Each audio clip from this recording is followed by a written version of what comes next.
In this part of the world, MIT stands for Made in Taiwan. In fact, while the American computer industry has been worrying about the Japanese and more recently the Koreans, the Taiwanese have been quietly emerging as a major player in the worldwide PC industry, not only making clones, but developing new machines of their own, which in some cases are outperforming their American counterparts. Today we are in Taiwan to take a look at the Asian clones on this edition of the Computer Chronicles.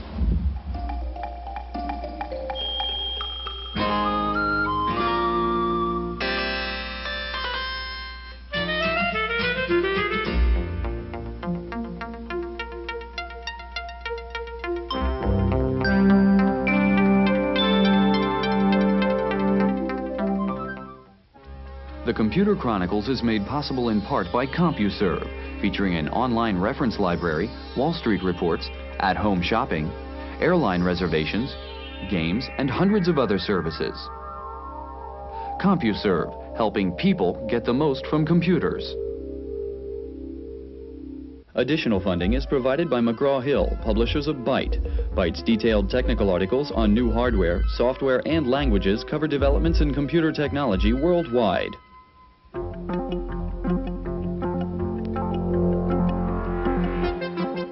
Welcome to the Computer Chronicles. I'm Stewart, Cheifet, and this is Gary Kildall. Gary, we have a typical PC setup here that you might find in somebody's home or office, a multi-tech computer, Princeton monitor, MyTech disk drive.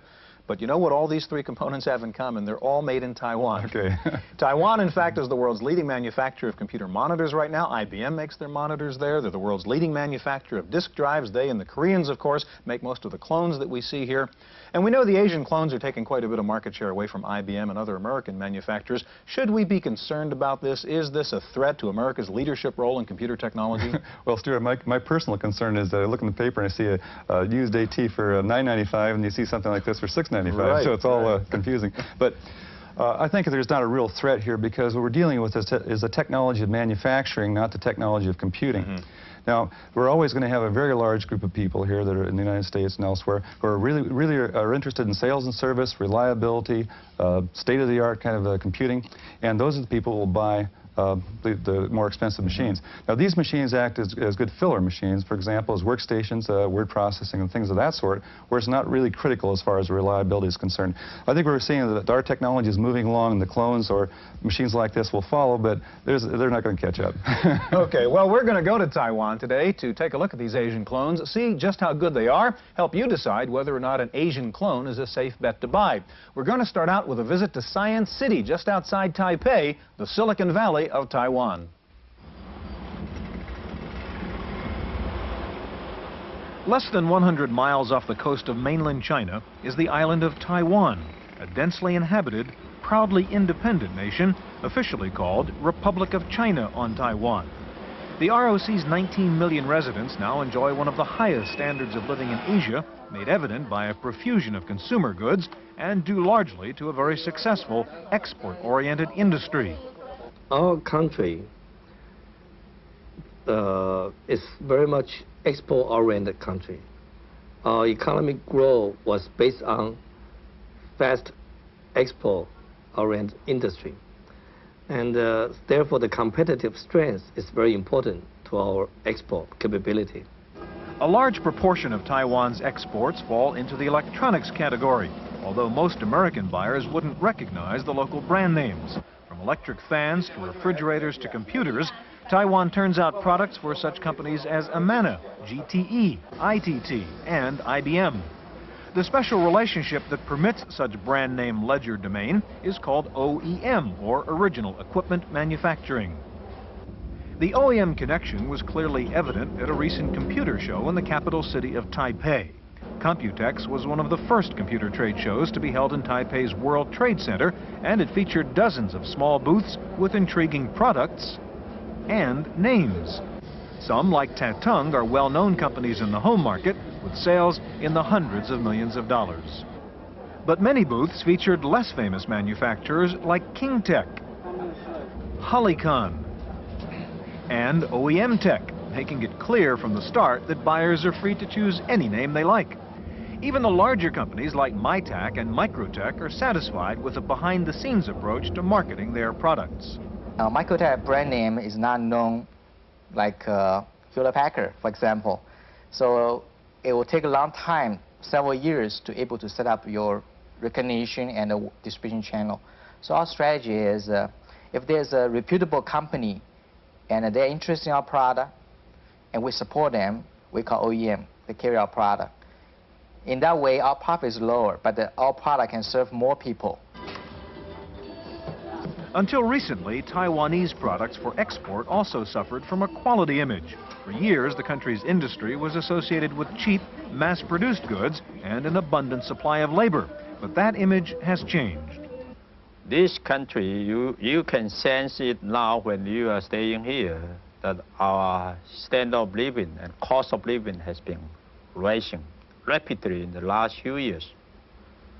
And so the wage has been increased very high.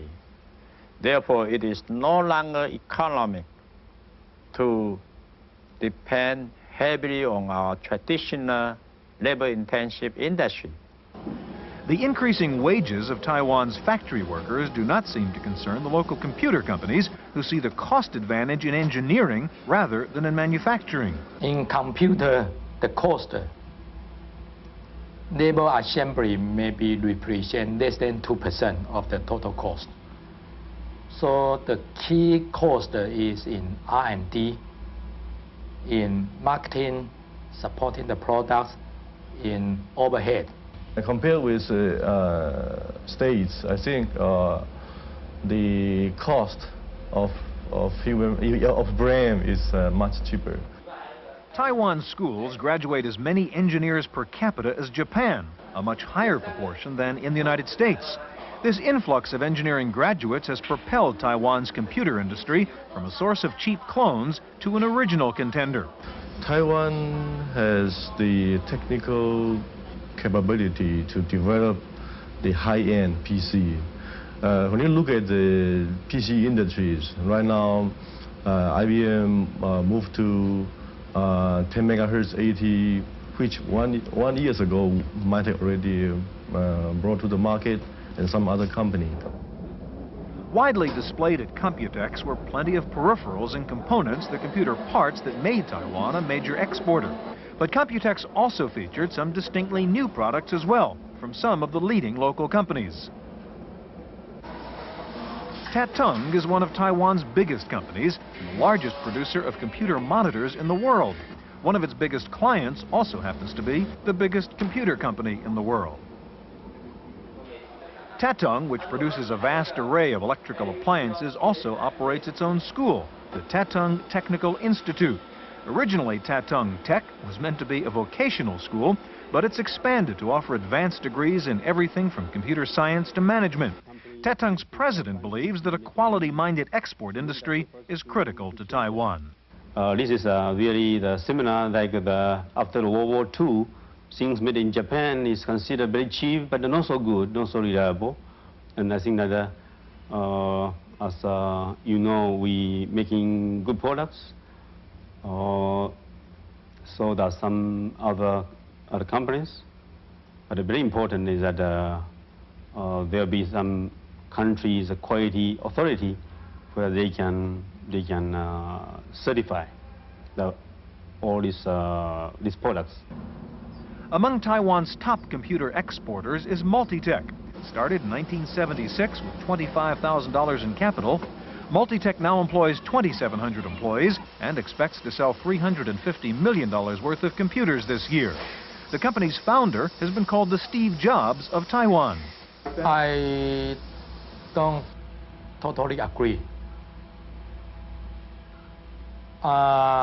Because the market in Taiwan is comparatively very small, and also the capital market is not mature in Taiwan. So to develop a company like Multitech is totally different like Apple. We have more difficult. Multitech is a major exporter to the United States and manufactures PCs for Texas Instruments and also makes computers under the Franklin label for Sears and Roebuck. The company is just beginning to sell in the States under its own brand, Acer. but the president believes it'll take some time before Taiwanese brand names become common. Two major problems. Number one, of course, is the image. How Multitech is a good product, the quality products difference with the normal Far East products. I think it takes a time to convince that. Number two is the scale. Original, the Multitech is not, big scale enough to really support the U.S. market. Multitech is located in Taiwan's Science Park, a government-sponsored high-tech industrial community that is part Silicon Valley, part free trade zone, and part college campus. Some of Taiwan's other computer leaders are there too, like Mytek and Microtech. And some of the park's foreign residents have names that should ring familiar with almost any computer user. Microtech is an unusual example of the reverse brain drain. Whereas most of Taiwan's overseas educated students tend to stay overseas, Microtech's founder quit his job in the States to look for new opportunities back home. We were working for Xerox Corporation. We're in Los Angeles and doing advanced research and product design work. I think it's about to reach the age we call mid-age crisis. And we all have the feeling that maybe we should come up to do something of our own. We really didn't think of to move to Silicon Valley or get some venture money to start over there. And I think there are thousands of companies start that way. And the chances of success may be smaller. Microtech's principal product is a desktop scanner, which is sold in the U.S. under the AST label. In fact, Microtech is the world's leading supplier of scanners, with about 69% of the market. Microtech's president is skeptical of traditional offshore manufacturing, at least where PC products are concerned. Technology evolution, the pace is much faster. There are many new technology are coming up. I think the product life cycle, there's a trend, gets shorter and shorter. There's a tremendous need for developing new product. Now, to getting a product mature and then move to offshore manufacturing, the days are over.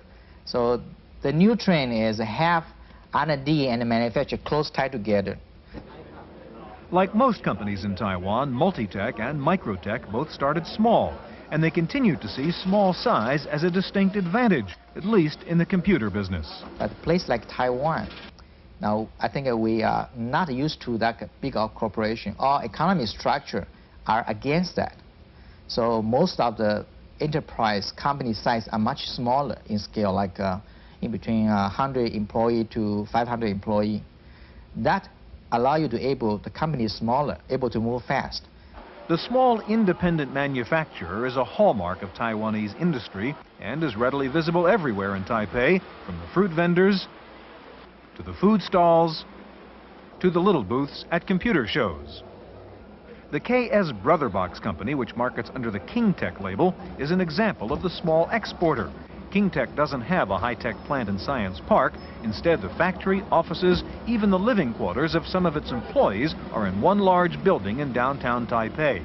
The assembly line turns out XT and AT compatibles and a new portable 286 machine with an LCD screen. We export all around the world, especially the States and Canada, South Africa, Switzerland, Holland, and England, and also the Australia and Italy. The island of Taiwan has less than half the population of Korea, yet it has twice as many small electronics companies, over 65,000, and almost 3,000 of them make computers. This may seem like a challenge to the foreign buyer, but it's also an advantage. The thing about Taiwan and Korea is they have got some big industries. They've got Hyundai, they've got Samsung, they've got a few others, and they're mainly Korean corporations selling their products, and their prices are good, but they've already got sales channels set up in the U.S. So if you want to buy from them, you're buying from a U.S. sales rep who's got a big piece of fat in there to support him. In Taiwan, many of the companies are American financed and owned, and many of them are just small shops, so it's kind of, economically speaking, it's not a monopoly, it's a complete opposite. It's a perfect market here. While lots of PCs and peripherals are made here in Taiwan, many of them start out as U.S. designs and end up as U.S. products sold in American stores. For a look at the U.S. connection to the Asian clone story, here's Wendy Woods in California. With the exception of its monitors, every product Atari makes, from its game machines to its sophisticated ST computers and new laser printer, is made in Taiwan. Atari's U.S. facility is just a big think tank where the products are designed. It's cheaper this way. Labor is cheaper overseas, and Atari makes no bones about its interest in cutting costs. It's possible to do manufacturing in such a way that is not too labor intensive now, but if you don't have a very automated factory, it makes sense right now to do your manufacturing overseas. But engineers have had some trouble with this arrangement. Communication is a problem when you and your factory don't speak the same language. Then there's the shipping time, up to 3 weeks for product to reach the U.S. There's one other disadvantage to manufacturing in Taiwan. Atari says that plant is working at capacity, and Atari would like to expand its manufacturing capability. So, armed with millions of dollars from a public stock offering, Atari is thinking about opening its first plant somewhere in North America. The bottom line is that the consumer in this industry has shown that it really doesn't matter if it says made in USA, made in Taiwan, or made on Mars on the package. They're looking for a price and a value, and we have to be able to provide that to them. But at this point, it looks very good that we can provide that with domestically manufactured products. In Sunnyvale, California, for the Computer Chronicles, I'm Wendy Woods.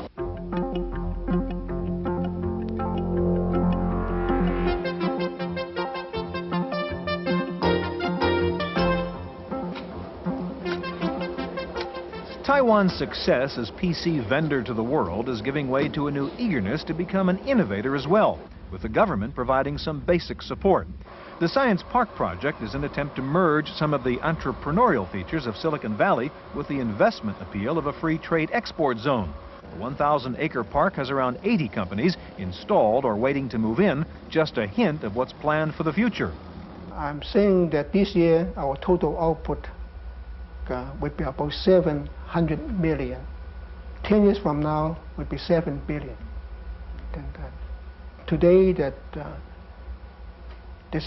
including the old city, we've asked to gather less than 400,000 people. 10 years from now would be a million people. Before Science Park, venture capital in Taiwan was usually a grant you applied for from the government. Today, the park boasts 5 private venture capital companies, along with banks and 2 universities on the outskirts. But Science Park still has a long way to go. On a good science park, you have many ingredients. In addition to just the physical environment, they have a good service industry. They have a good banking industry, like the venture capitals. They have good lawyers, law firms, accounting firms, all these things. In Taiwan, we don't have that many. In fact, we're way behind. We're way behind. At MyTech, Multitech, and Microtech, the search for new products is central to the company's plans for the future. Microtech, the leading vendor of desktop scanners, is exploring new links between scanners, laser printers, and optical discs. I think the CD-ROM with the tremendous amount of capacity they're able to store. For example, we believe a 1.5-inch CD-ROM, both sides, able to store maybe 10,000 A4 regular size document in the image format. So that kind of information needed some kind of input device. So scanner will be a must equipment. At MyTech, best known in the States for its floppy disk drives, the emphasis is also on desktop publishing on the software side. While looking for a solution to the memory-hungry Chinese character, MyTech discovered a way to reduce the memory required to store any character. In the desktop publishing, you need to generate character, no matter it's Chinese, English, Japanese, in different font. Okay, so and our universal engine will have the capability to do so in very low cost. Besides that, it will generate a character in very high speed to cope with the laser printer.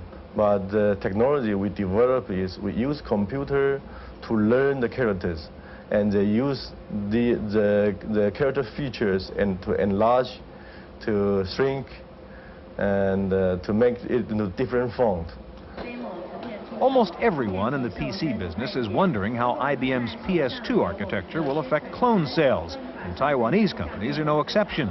While some are hard at work trying to unlock its secrets, others are contemplating a different course of action. The non-IBM group maybe define their own standard, that we may join that kind of group instead of just follow IBM. Because the outside group actually represent more than 60% or 70% of the power. Taiwan's official agency for high-tech research is called ITRI, or Industrial Technology Research Institute. Its original role was to perform the basic research and development that many small Taiwanese firms were unable to afford. Taiwan industry was performing too little R&D themselves. So the government set up this institute to supplement their work, R&D work. At first, it was 100% funded by the government, but as time progressed, industry began to find ITRI's resources to be very attractive to them. ITRI's electronics research arm, called ERSO, has both short and long-term research programs. For Taiwan's chip industry, they're designing ASICs, or application-specific integrated circuits. Taiwan is the world's leading supplier of specialized chips for consumer products like toys, telephones, and watches. ERSO's development work on the 8386 microprocessor gave Taiwan's PC makers the jump on some of their American competitors. Multitech had a low-price 386 on sale just a few weeks after Compact's initial introduction. I'm not looking for any dramatic breakthroughs. I think what we are trying to do is to put very solid, very what may even be considered as mundane work, but it's the kind of work, the kind of foundation you need to upgrade Taiwan industry a step at a time. But there are some cutting-edge projects at ERSO, and they're beginning to bear fruit. Chinese voice recognition and speech synthesis, for example. Since Chinese is a tonal language, paper dictionaries are only imperfect guides to pronunciation. To overcome this shortcoming, ERSO has developed a CD-ROM dictionary complete with sound and graphics. It can be played on any compact disc player through a black box called a multifunction CD-ROM controller. The controller, initially meant for schools and libraries, will sell for about $3,000. For Taiwan's new generation of entrepreneurs, the future looks bright. Some of its bigger clients are beginning to talk about tariffs and protectionism, but trade problems haven't affected sales figures yet. Multitech's PC sales are up 100%, and the company has a long-term strategy based on the ancient Chinese game of Go. The Go is really a long-term game. That's number one. Number two, the Go always use the strategy, okay? Different kind of strategy. Like, they always put the stone in ahead, try to make a better position, okay? Then, because you have a base there, then you can try to very aggressive and also take risk in higher technology or other things. The quiet success of Taiwanese computers overseas is a sign of the industry's maturity, and the key ingredients of that success are not difficult to uncover. To win this computer business, the real long-term weapon is really the human resources, and that Taiwan have that. When we came to Taiwan, we expected to find some low-cost PC clones with names we had never heard of. Well, we did find that, but we also found some rather innovative new technology here, and we discovered that hidden inside many computers with familiar American brand names are the technology and the expertise of the people of Taiwan. That's our look at the Asian clones. We'll be back in the States in just a minute for this week's Computer News.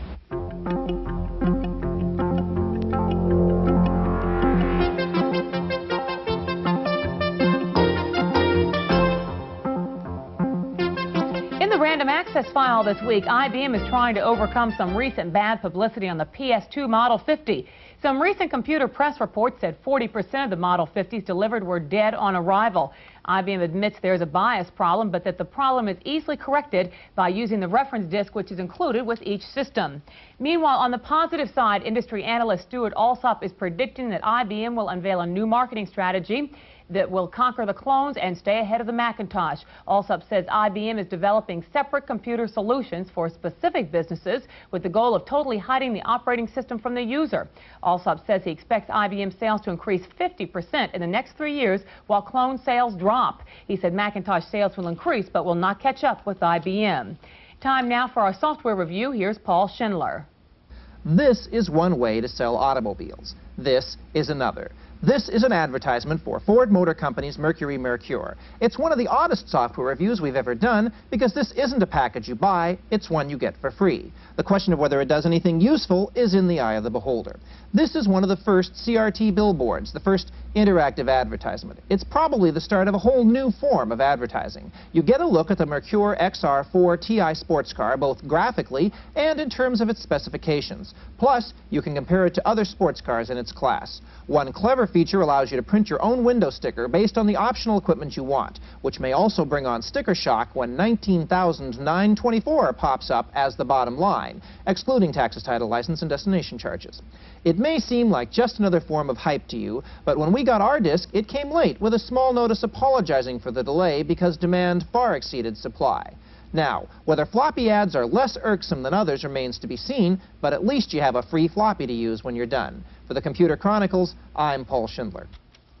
Sharp has announced the release of new magneto-optical disk drive that can erase and rewrite onto 5¼ inch optical disk. Each disk can hold 422 megabytes. Digital Equipment Corporation says it will begin manufacturing the Microvox 2 in India. Digital says it also hopes to use Indian engineers to develop software for the international market. Finally, if you'd like to find out if Gary Hart can really win the presidential election, there's a new piece of software called President-Elect. You can be any of 67 real political candidates and plot your strategy through primaries, caucuses, and the press. One reviewer said it's very realistic. Experience, honesty, and ability gets you nowhere. That's it for this week's Random Access. I'm Cynthia Steele. The Computer Chronicles is made possible in part by CompuServe, featuring an online reference library, Wall Street reports, at-home shopping, airline reservations, games, and hundreds of other services. CompuServe, helping people get the most from computers. Additional funding is provided by McGraw-Hill, publishers of Byte. Byte's detailed technical articles cover the latest in microcomputer technology throughout the world. Byte, the international standard.